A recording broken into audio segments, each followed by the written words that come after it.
क्या आपको पता है कि अजीत डोभाल भी पाकिस्तान में रह चुके हैं? एक कार्यक्रम के दौरान उन्होंने सवालों का जवाब देते हुए बताया कि वे कुल 7 सालों तक पाकिस्तान में एक छोटी सी घटना सुनाता हूँ, ये इसलिए क्योंकि किसी ने अखबार एक मुस्लिम के वेश में रहे थे। इस दौरान खतरा भी रहता था। उन्होंने एक रोचक जानकारी साझा करते हुए बताया कि वो लाहौर में थे और इसी दौरान एक मजार में थे। उन्हें वहाँ एक आदमी मिला जो मजार में धार्मिक कार्य किया करता था। उसने अजीत डोभाल से कहा कि तुम हिंदू हो। अजीत डोभाल ने इनकार किया। इस पर उस इंसान ने उन्हें अपने साथ चलने को कहा। वह उन्हें एक कमरे में लेकर गया और दरवाजा बंद किया। उसने अजीत डोभाल से फिर कहा तुम हिंदू हो। उन्होंने उसने फिर कहा मना किया। तुम हिंदू हो। मैंने कहा नहीं।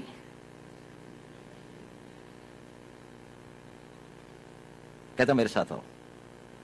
उसने कहा कि तुम्हारी कान में छेद है जो एक हिंदू कराता है। तब डोभाल ने उससे कहा कि हाँ मैं हिंदू था, अब नहीं हूँ। इस पर उस इंसान ने कहा कि तुम आज भी हिंदू हो।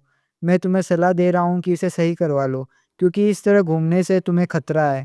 तो मैंने कहा हाँ ये तो है कि मैं जब पैदा हुआ था तो मैंने कहा मैं बाद में कन्वर्ट हुआ। उसने कहा तुम बाद में भी कन्वर्ट नहीं हुए।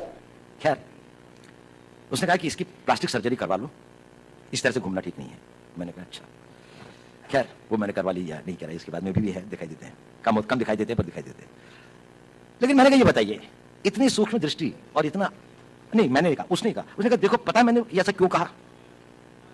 मैंने कहा क्यों। उसने कहा क्योंकि मैं भी हिंदू हूं।